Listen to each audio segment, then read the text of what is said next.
Bonjour les yogis et les délicieux co-créateurs du défi des 100 jours, c'est Valentine. Me voici de retour pour une nouvelle vidéo concernant mon défi qui est de me libérer de la peur de ne pas être digne de. J'étais assez ravie parce que j'avais été invitée chez mon amie Lily à manger et j'y suis allée sans rien ramener.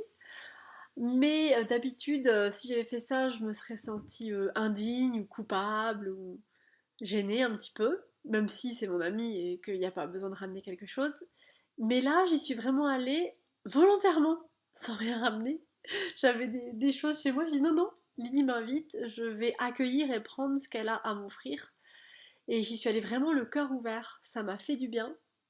Et c'est peut-être une des premières fois que je fais ça vraiment le cœur libre. Alors, si je veux être tout à fait honnête, il y avait encore une petite résistance au fond de moi, mais quand même, il y avait beaucoup plus de liberté par rapport à avant. Donc ça, grand pas, chers amis yogis et co-créateurs. Et je devais vous parler de la gratitude que j'avais par rapport à 6 événements négatifs de ma vie. C'était un des exercices et en fait je vais pas vous en parler maintenant, je sais pas, je le sens pas trop. J'avais l'intention d'avancer pas à pas dans la liberté d'être moi. Je me disais que je pouvais oser. Et j'avais remis que oser c'était l'anagramme de Eros, j'aime bien cette idée.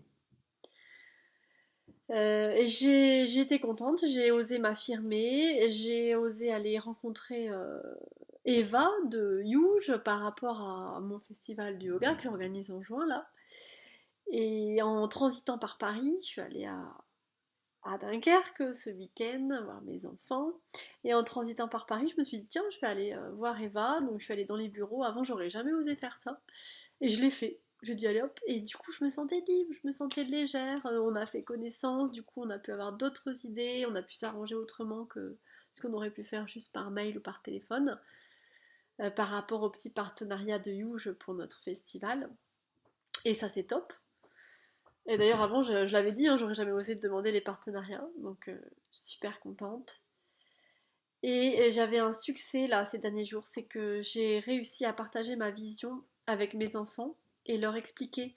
En fait, j'étais reconnaissante ce jour-là parce que quand je suis arrivée à Dunkerque pour aller voir mes enfants et m'occuper d'eux, eh bien j'ai eu une vision d'eux, de ma grande Didi et mon petit loup, sur le quai. Ils n'étaient pas là, hein, mais c'était une vision du futur et je les ai vus sur le quai, au bout du quai. Je les ai vus grands, ils avaient peut-être 17, 18 ans. Voilà, majeurs, grands, libres. Et ils étaient beaux, ils étaient beaux, ils étaient mais beaux, mais de lumière, beaux de force, beaux de cœur, beaux de générosité, de compréhension, de compassion. Enfin, il y avait tout ça qui se dégageait de leur image. Et ils étaient beaux d'union aussi, parce qu'ils étaient unis, soudés, tous les deux. Et mon petit loup, il était fort et il s'était affirmé, il avait dit ce qu'il avait à dire. Et j'étais tellement fière d'eux et ça m'a tellement soulagée. Ça m'a tellement fait du bien de voir cette vision-là. Je vais pleurer. Ça m'a tellement soulagé le cœur de me dire que malgré tout, malgré toutes les difficultés, vont réussir à se construire comme ça. Et justement, peut-être grâce aux difficultés, ils vont réussir à faire sortir toute cette lumière. Et donc, joie dans mon cœur, joie dans mon cœur. Et encore plus joie dans mon cœur, j'ai réussi à partager. Comme ils sont ouverts, je leur ai expliqué ça. Je sais pas, c'est venu comme ça. Et ils étaient contents que je leur explique cette vision-là et ils y croient. Et voilà. Donc ça, un grand, grand cadeau de la vie. J'avais comme intention de profiter de chaque instant pendant ce week-end avec eux par rapport à ces moments plutôt courts, mais ô combien de qualité. Et par rapport à ça, l'exercice du jour de demander de ressentir de la gratitude envers 3 personnes de notre vie qui savent appuyer là où ça fait mal, et j'ai noté ces 3 personnes. Et ces derniers jours, ça a été assez éprouvant quand même pour moi émotionnellement, même très éprouvant. Et ces 3 personnes-là, depuis une semaine, elles ont fait ce qu'il fallait faire pour appuyer là où ça fait mal, mais évidemment, comme mon défi c'est de me libérer de la peur de ne pas être digne, eh bien, je remercie ces 3 personnes parce qu'elles savent appuyer là où ça fait mal pour que je me sente coupable et elles m'offrent ainsi l'occasion de d'outrepasser ça, de transcender ça. Alors, je l'ai demandé, Donc je me suis mise en colère évidemment, mais après, ben voilà, j'ai essayé de gérer au mieux les émotions et parce que je l'avais demandé, quoi. C'est mon défi. Donc merci, merci les trois personnes. Et voilà. Et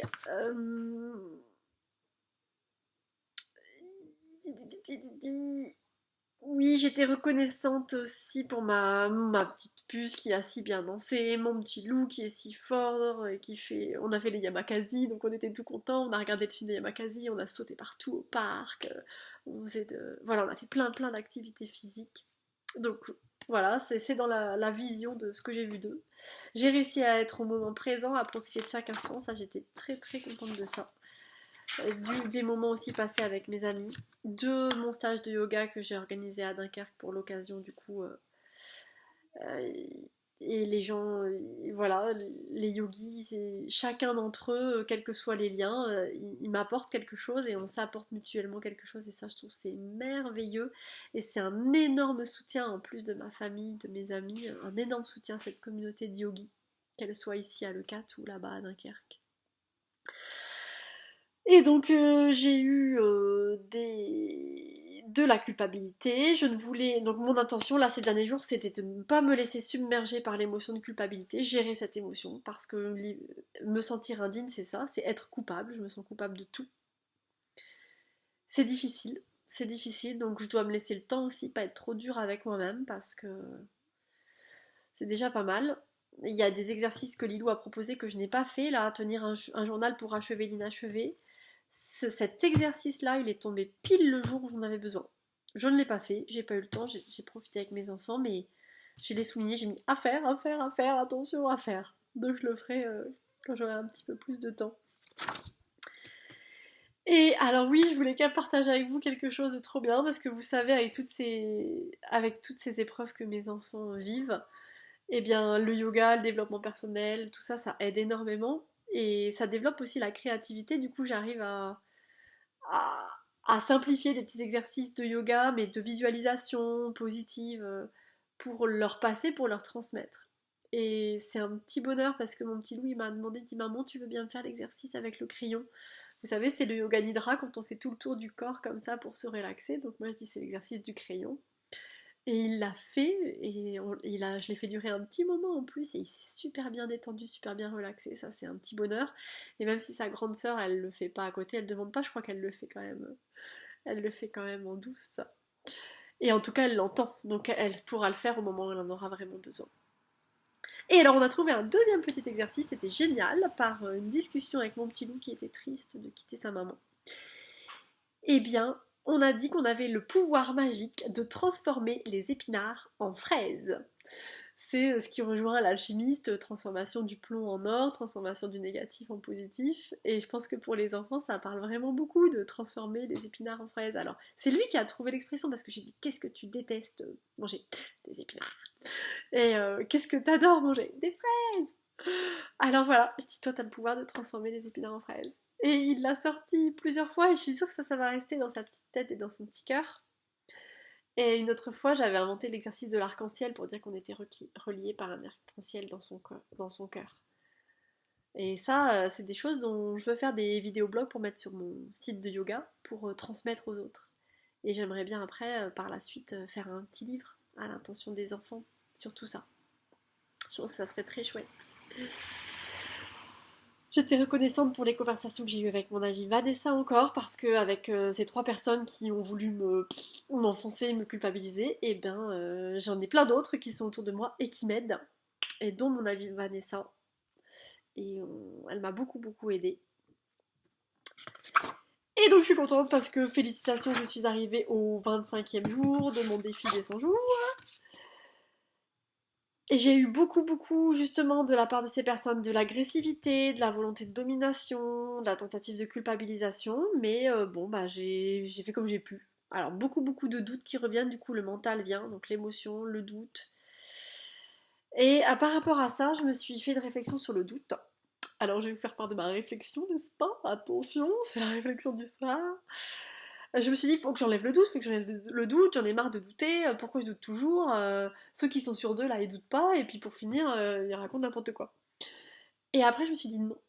c'est important de douter parce que, et justement, j'ai envie de dire, il faut se méfier, pas se méfier des gens qui ne doutent pas, mais rester le cœur ouvert, pas se méfier, mais bon, attention, vigilance quand même, parce que quand on est trop sûr de soi, je me suis dit, il faut pas l'enlever le doute, mais il faut le gérer. C'est-à-dire savoir le voir en fait quand on doute, voir tous les films mentaux qu'on se fait et revenir au cœur. Voilà, consciemment. C'est-à-dire ne pas douter, déjà c'est pas possible, pour certains, mais c'est surtout le voir, avoir conscience en fait. C'est toujours la pleine conscience, la méditation, on va toujours à ça. Voir le doute, et revenir toujours au cœur, à ce que dit le cœur. J'ai eu un super beau petit message de Céline qui est venue au yoga aussi, qui m'a dit merci pour toute la lumière que tu nous envoies chaque semaine avec ta newsletter, même de l'E4. Donc ça fait trop plaisir parce que moi évidemment j'ai toujours peur d'embêter les gens avec mes newsletters, n'est-ce pas? Je me suis dit, ah, une newsletter par semaine c'est trop, je vais les embêter, non, ils vont pouvoir me voir, n'importe quoi. J'ai rencontré une amie dans le train, j'étais contente. Voilà. Et j'ai eu de l'aide à distance d'une de mes amies aussi. J'ai eu toutes mes amies autour de moi. Parce que du coup, maintenant, bah, du coup, j'ose plus dire quand ça va pas. Et là, dur. Beaucoup de fatigue, beaucoup d'épuisement. Et suite à mon accident, je sens qu'il faut que j'aille vraiment doucement. J'ai du mal à me concentrer. Depuis que j'ai repris le travail, j'ai moins le temps de faire mon défi, la yoga thérapie pour moi. Et je le sens. Donc ça, c'est dur. Et puis, comme j'ai beaucoup de pression, eh bien, et je me suis laissée submerger par la pression, je me suis laissée vampiriser mon énergie en fait, hein.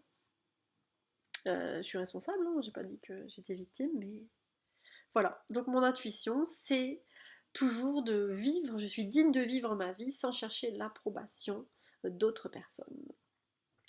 Voilà, mes chers amis yogis, et je suis contente parce que du coup, pour me libérer de l'approbation d'autres personnes, eh ben, j'ai fait un petit exercice que m'a conseillé mon ami Frédéric. Merci Frédéric. Et je connaissais ce petit exercice, vous savez, c'est les petits bonhommes d'allumettes. Fait les petits bonhommes d'allumettes et puis on se met dans de la lumière et puis on se relie aux gens qu'on aime pour être toujours relié. Et j'avais fait ça pour mes enfants. Et ça avait super bien fonctionné, je l'avais senti le lien. Et je pensais pas qu'on pouvait le faire avec d'autres personnes pour s'en détacher. Alors c'est pas pour jeter les personnes hors de sa vie, mais c'est pour montrer à l'inconscient que ce lien-là, il peut être toxique ou ça peut être une dépendance affective et ça c'est pas de l'amour. Donc on met les deux personnes dans la lumière, on se met tous dans la lumière, mais on coupe le lien justement pour ne pas être vampirisé par cette personne-là. Donc je l'ai fait et ça m'a fait du bien, je suis sûre, à mon inconscient. Voilà. Eh bien écoutez, je m'arrête là. Ça fait déjà 13 minutes, je pensais faire beaucoup plus court que d'habitude et en fait j'ai fait quand même long. Je vous souhaite un bon défi, les chers co-créateurs. J'attends toujours la première vidéo de qui tu sais. Et puis gros bisous à tous et à bientôt, j'espère un petit peu plus en forme et un petit peu plus revigorée. Bisous, namasté.